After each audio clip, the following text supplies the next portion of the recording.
지느러미가 있는 것만 먹을 수가 있어요. 유대인들이 좋아하는 게 뭐 숭어나 연어 이런 거죠. 이건 딱 형식을 갖춘 물고기잖아요. 형식이 없는 거, 흐느적거리는 거, 이런 것들은 얘들이 못 먹게 돼 있거든요. 근데 이런 해안 쪽에 오시면 이런 것들을 팔아요. 그런 식당이 있습니다. 그래서 오징어나 해물 넣어가지고 이렇게 달짝지근하게 국물해가지고 파는 것도 있고. 여기는 좀 세속적인 사람들이 주로 살아서 그렇죠. 그런 거 안 지킨다는 그래서 이제 거죠. 세속인들이 많이 살죠, 이쪽은. 물론 종교인들도 텔라비브에 많이 삽니다.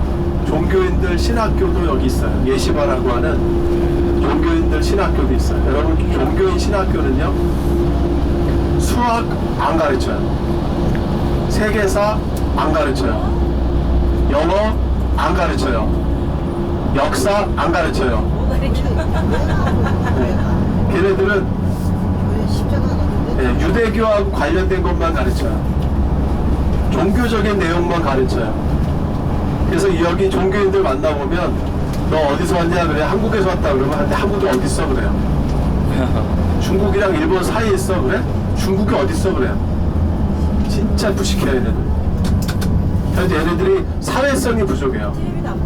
사회성. 텔레비전 안 보죠. 신문도 없어요. 얘네들은 지금도 전달을 광고를 어떻게 하냐면 벽보를 붙입니다. 벽보. 네. 스마트폰이 이제 시대잖아요. 그 종교인들이 이제 스마트폰을 산단 말이야. 근데 랍비가 스마트폰을 팔고 하는 그 전화의 기지국에 가서 랍비가 우리 동네에는 인터넷이 안 되게 해주십시오. 종교인들이 사는 동네에는 인터넷이 안 돼요. 네, 문자질 못해요. 문자가 안 돼요. 오로지 전화만 돼요. 스마트폰이에요 그냥. 네. 아무것도 안 돼. 인터넷도 안 되고 문자도 안 돼요. 왜냐하면 회당에서 기도하다가 문자질 한다고 그걸 다 막아버렸어요. 신호등이 엄청 조그맣네. 네. 제가 뭐 본 것 같아요. 이렇게 벽보를 이렇게 하는 거. 얘네들은 어디 다 벽보를 통해서 소식을 전달해요. 그러니까 굉장히 사회가 폐쇄됐죠. 그러다 보니까 일반 세속 유대인들하고 이게 의사소통이 잘 안 돼요. 거기다가 종교인들도 군대를 보내게 돼 있습니다. 군대. 1년에 약 1,000 몇백 명 정도를 보내도록 이스라엘 국가에서 할당을 시켰어요. 근데 이 사람들이 군대를 안 가려고 해요.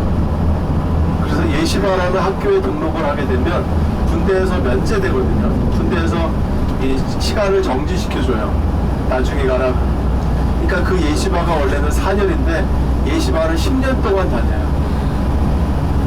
예시바 4년 다니는 동안은 나라에서 월급을 줘요. 먹고 살 생활비를 줍니다. 나라에서 도네이션을 줘요. 여기는 국교가 유대교라 담임 목사님이 되면 나라에서 월급이 나옵니다. 좋은 나라죠. 독일이 그렇잖아요. 독일이. 근데 여기는 그러니까 유대교 회당장이 되면 회당의 랍비가 되면 나라에서 월급이 나와요. 거기다가 나라에서 주는 많은 그 종교인들에게 할당하는 기부금들이 있습니다. 그래서 얼마 전에 현대 유대인이 종교인과 일반 세속인의 삶을 비교해서 써놓은 게 있어요. 종교인들은 집을 살 때 27살에 종교당에서 주는 기부금을 가지고 집을 샀다는 거예요. 융자 하나도 없이. 그런데 일반 유대인은 34살에 부부가 뺑이쳐라 돈을 벌어가지고 융자 70% 껴가지고 집을 샀다는 거예요. 거기다가 종교인들은 자녀에 따라서 또 종교인이기 때문에 나라에서 주는 수당이 있어요. 회당에서 나오는 수당이 있어요. 그걸로 이 사람들은 한 달에 300만 원 이상을 아무 일도 안 해도 먹고 살아요. 그런데 일반 세속인들은 남편은 출근하고 일을 하면 일반인들이 받는 월급보다 100만 원 정도 더 벌고 부인도 잡을 가져야 돼요. 그러면은 정말 극빈자들이 받는 것보다 한 5, 60만 원 더 월급을 받아요.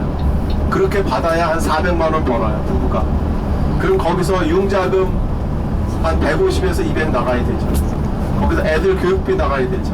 집에 내는 공과금 세금에다가 여기는 집을 렌트를 하면 1제곱미터당 넓이 1제곱미터당 15,000원의 이용료를 냅니다. 시에다가 보통 100제곱미터 하면 30평 정도 되잖아요.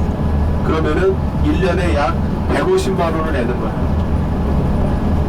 150만 원. 시에다가 내는 세금이에요.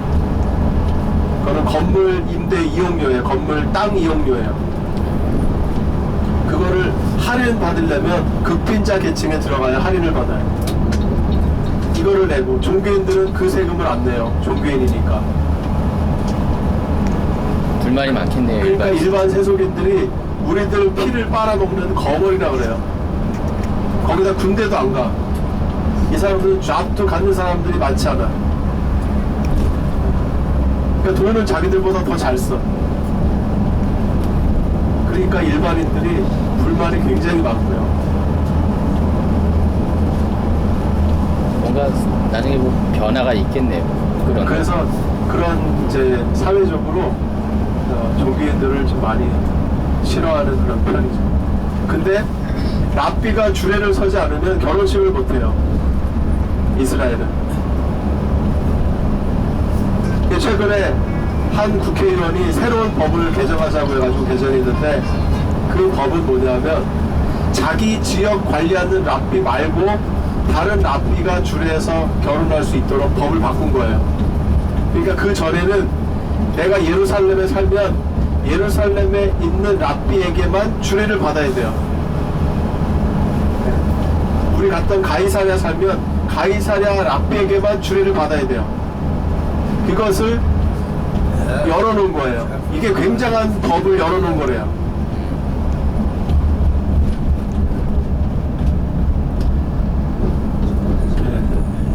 그러니까 여기는 아주 국교가 유대교가 전체를 다 장악하는 거죠. 그 유대교에 나온 이 종교인들이 차지하고 있는 당이 있습니다. 이 정부가 있는데 행정기구가 있는데 교육부를 장악하고 있어요.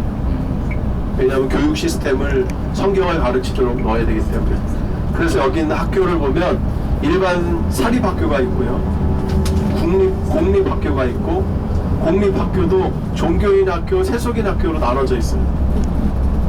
그러니까 저희 아이들은 이제 공립의 세속인 학교를 다니죠.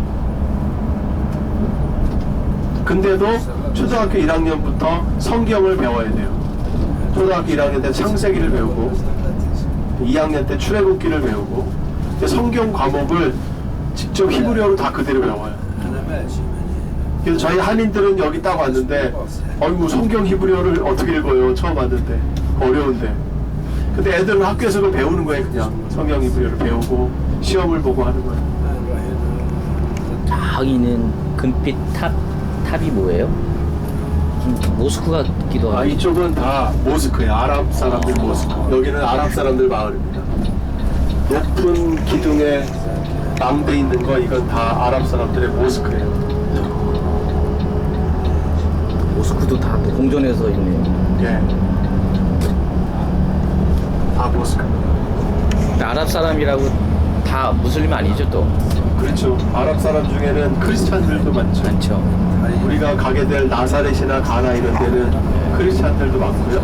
근데 여기는 크리스찬이라고 하면 종교가 카톨릭 아니면 정교예요. 그리스 정교예요. 그리고 이집트에서 올라온 콥틱이 있습니다.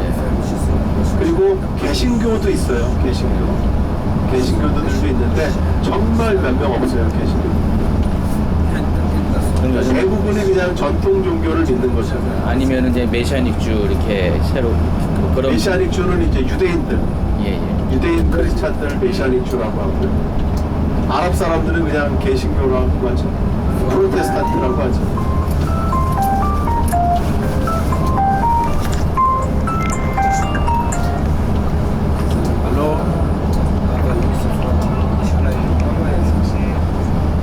Ja, kennt.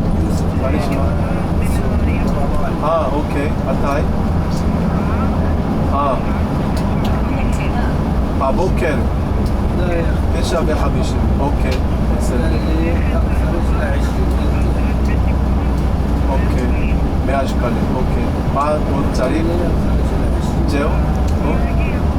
אוקיי, מה הוא צריך, בן שלי מה הוא מתכונן?